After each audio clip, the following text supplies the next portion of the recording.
बोलो जयकारा बोल मेरे श्री गुरु महाराज की जय। सौभाग्यशाली गुरुमुखो, संसार में मनुष्य के दुखी रहने का एकमात्र कारण यही है कि वह अपने स्वरूप को बिल्कुल ही भूल चुका है। जिस उद्देश्य की पूर्ति करने के लिए उसे यह मानव जन्म मिला था, उस लक्ष्य को भूलकर वह इस नासवर शरीर, इंद्रियों तथा शारीरिक रिश्ते नातों को ही अपने सुख का केंद्र मान बैठा है, जिसके कारण वह सच्चे, वह अनुपम रूहानी सुख के भंडार से कोसों दूर जा पड़ा है। केवल संत सद्गुरु ही जीव को इन सांसारिक दुखों से आज़ाद करा सकते हैं। उनकी संगति को पाकर जीव अपनी सुरती को मालिक के नाम वह शब्द में लगाकर अपने वास्तविक स्वरूप अर्थात आत्मा को जान सकता है। अन्य कोई चारा नहीं है। इसी पर एक रोचक दृष्टांत दिया जा रहा है। एक बार जुलाहों की मंडली का किसी रात में जाना हुआ। मार्ग में उन्हें एक नदी पार करनी पड़ी। मंडली में 10 व्यक्ति और 11वां था उनका सरदार। वे पैदल ही चलकर नदी के उस पार पहुँचे। नदी पार होकर सरदार ने सोचा, अपने सदस्यों की गणना कर लेना चाहिए, कहीं हमसे नदी में कोई डूब न गया हो। यह सोचकर उसने गिनती करनी प्रारंभ कर दी। अपने 10 साथियों को तो वह गिन गया, परंतु स्वयं को नहीं गिना।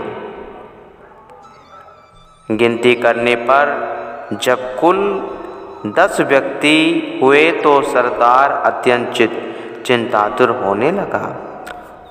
हमारा एक व्यक्ति तो लापता है। आखिर मेरा संदेह सत्य ही चरित्रार्थ घटित हुआ।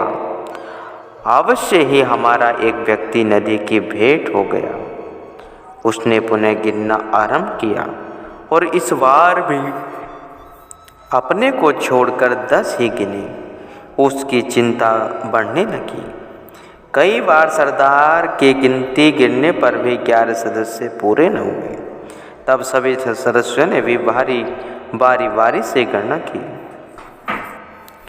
सभी ने स्वयं को न गिनकर दूसरे 10 व्यक्तियों की गिनती की। अब तो उन्हें 16 आने विश्वास हो चला कि हमारा एक व्यक्ति नदी में डूब चुका है। यह सोचकर सभी रोने पीटने व चिल्लाने लगे।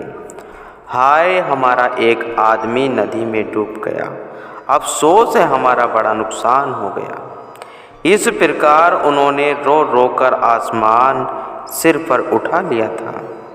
अकस्मात एक विचारवान आदमी उधर आ निकला और उनको इस प्रकार क्रंदन करते हुए देखकर उनसे कारण पूछा। सब वृत्तांत ज्ञात कर लेने पर उस बुद्धिमान व्यक्ति ने उन सब पर विहंगम दृष्टि डाली। देखा कि यह तो 11 हैं, फिर रोने पीटने का क्या कारण है। उसे समझने में देर न लगी। उसने सरदार को अपने पास बुलाकर गिनती करने को कहा। उसको गिनती करते देख चतुर मनुष्य भी है शीघ्र ज्ञात हो गया कि ये हर बार गिनती में अपने को भूल जाता है। इसी कारण वे दुखी और परेशान हो रहे हैं। उसने समझा कि भाई, तुम हर बार अपने 10 साथियों को गिनकर अपनी गिनती करना तो भूल ही जाते हो। यही भ्रम ही तुम्हें दुखी व बेचैन कर रहा है। जुलाहों के सरदार ने उस व्यक्ति के कथन अनुसार ही गिनना आरंभ किया। जब उसने अपने 10 आदमियों की गिनती की तब उस विचारशील मनुष्य ने उसका हाथ पकड़कर उसकी ओर किया कि भाई अपने को भी तो गिनो। जब उसने अपने आप को गिना तब अपने को गिनने से 11 सदस्य पूरे हुए। तब कहीं जाकर उन्होंने सुख का श्वास लिया। यह कि विचारवानों की संगति की गरिमा की बात है। निमिष मात्र उस विचारवान पुरुष की संगति से उनके समस्त दुख व भ्रम का नाश हो गया और वे हमारे प्रसन्नता के बल्ले बल्ले उछलने लगे। इस दृष्टांत का भाव यही है कि जीव संसार में इसलिए सुदुखी है कि 10 इंद्रियों वह 11वीं जीवात्मा ईश्वर की तरफ से सबको मिली हुई है, परंतु हर एक जीव आत्मा की ओर ध्यान न देकर 10 इंद्रियों के सुखों में दिन रात लीन रहता है। आत्मा की ओर इसका ध्यान ही नहीं जाता। यही इसके दुख का मूल है। समय के संत सद्गुरु ही इस जीव को आत्मा का बोध कराते हैं। मनुष्य की सुरती जो शरीर के संबंधों में उलझी पड़ी है उसे आत्मा की ओर लगाने की प्रेरणा देते हैं।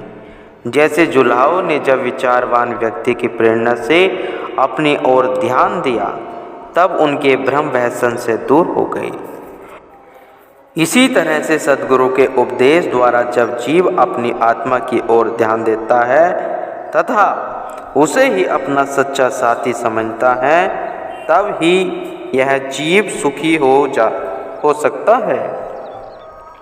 परंतु यह जीव अविद्यावश अपनी आत्मा को नहीं देख पाता। इसके लिए इसे सद्गुरु की चरण शरण में जाने की नितांत आवश्यकता है। उनके द्वारा ही इस मनुष्य को आत्मा का बोध होता है। श्री रामायण में श्री रामचंद्र जी अयोध्यावासियों को कथन करते हैं कि यह मनुष्य तन बड़े भाग्यों से मिलता है। मानव देही देवताओं को भी दुर्लभ है। सब ग्रंथ भी मनुष्य शरीर के गौरव का ही वखान करते हैं। इस अनूठी काया में ही मोक्ष की प्राप्ति का साधन जुटाया जा सकता है और यही मुक्ति का द्वार है। इस सुदुर्लभ मनुष्य योनि को पाकर भी जो अपना लोक परलोक नहीं संवारते वे जीव परलोक जाने पर यमदूतों के हाथों कष्ट प्राप्त करते हैं। उस समय यह प्राणी सिर धुन धुन कर पछताता है।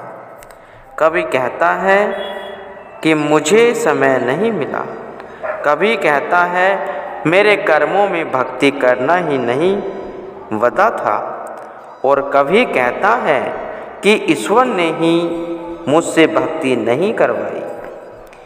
इसी प्रकार वह दूसरों पर मीठा दोषारोपण करता है, परंतु वस्तुतः इसमें जीव का अपना ही दोष होता है।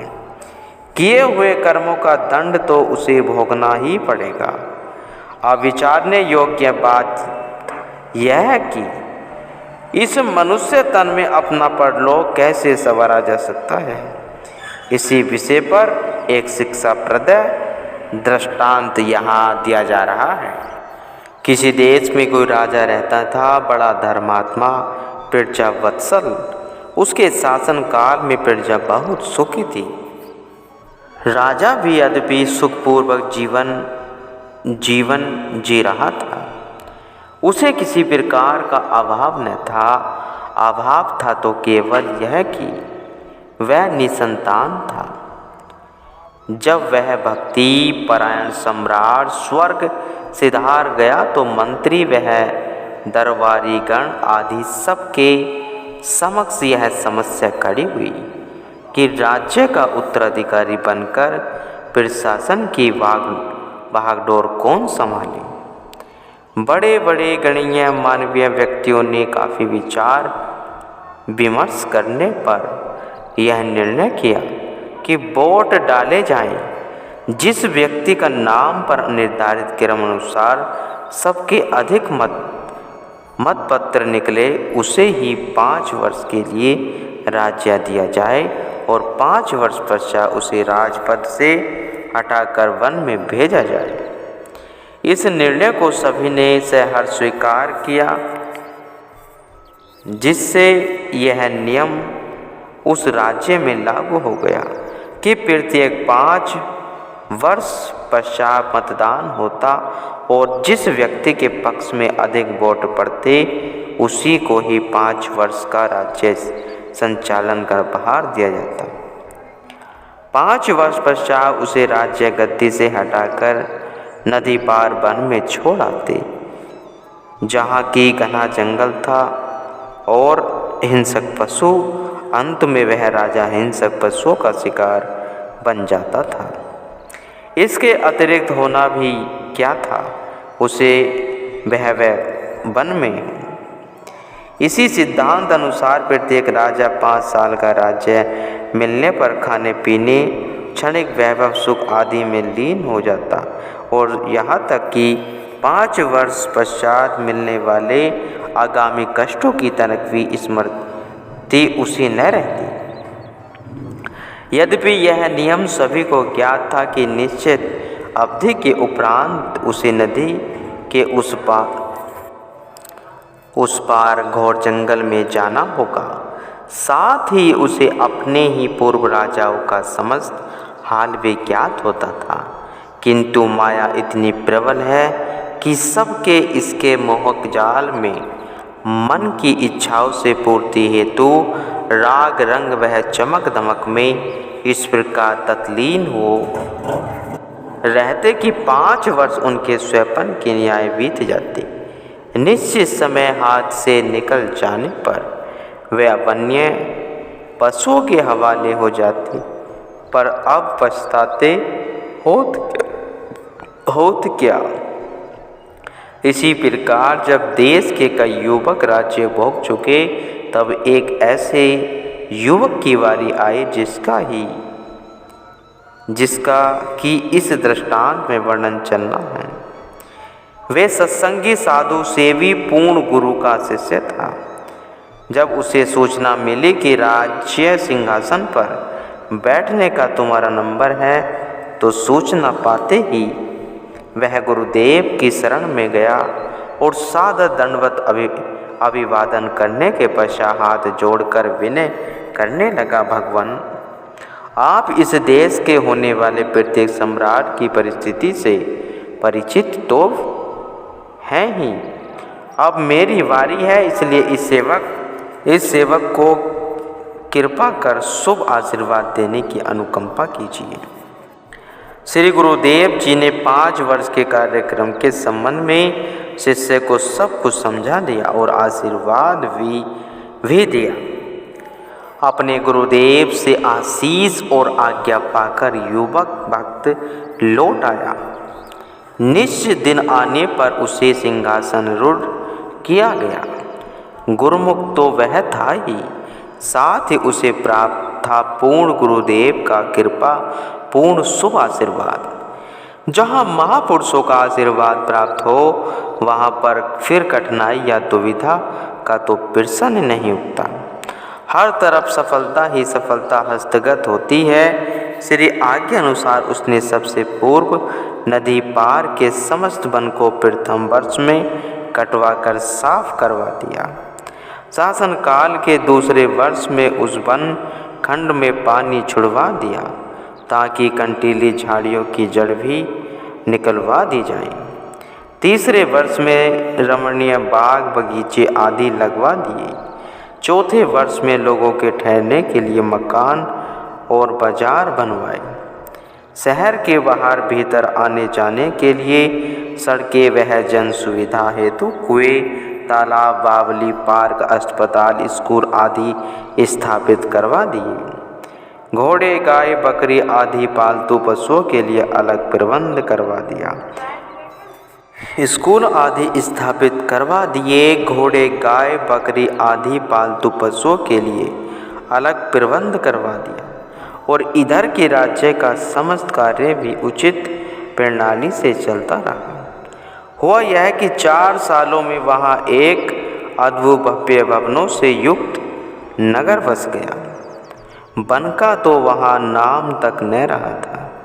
उस भक्त राजा ने नवनिर्मित शहर में लोगों को बिना किसी मूल्य के मकान वह दुकानें देनी शुरू कर दी तथा उनके निर्वाह हेतु खाने पीने एवं समस्त अवस्थाओं की सामग्रियाँ भेजने लगा।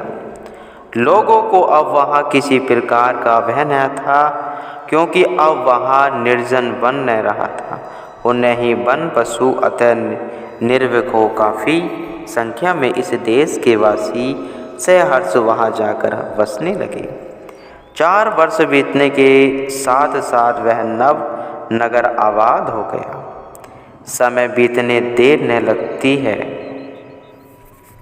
इसी तरह 5 वर्ष पूरे होने को आए तो उस राजा ने स्वयं ही वहाँ जाने की तैयारी शुरू कर दी तथा शहर के सब संभ्रांत व्यक्तियों को एकत्र कहा, मेरा राज्य काल बीत गया है, अतः मैं तो अब नदी के उस पार जा रहा हूँ। इसलिए आप अपने लिए नया राजा नियुक्त कर लीजिए। थोड़े ही समय में वह सबकी आंखों का तारा बन चुका था। अब वह राजा हंसता खेलता प्रसन्न बदन उन लोगों से विदाई लेकर अपने वसाए नगर की ओर चला गया। इस राज्य से पूर्व जब कोई राजा राज्य पद से उतरने पर वन की ओर जाता था, उस समय उसे पार के मिलने वाले असहनीय कष्टों को याद कर अत्यंत दुखी होता वह पछताता था तथा उसके मुंह पर हवाइयाँ उड़ने लगती थी। और होता भी ऐसा था कि वह राजा वन पशुओं का ग्रास बन जाता था, परंतु इस बार इसी राजा को प्रसन्नतापूर्वक विदाई लेते देख नगरवासी आश्चर्यचकित होने लगे कि इस राजा के मन में वह जंगल में जाने की तनक भी आतंक नहीं छा रहा था। इस रहस्य को जान हेतु कई सज्जन उससे नदी पार तक पहुँचने के लिए साथ चले आए।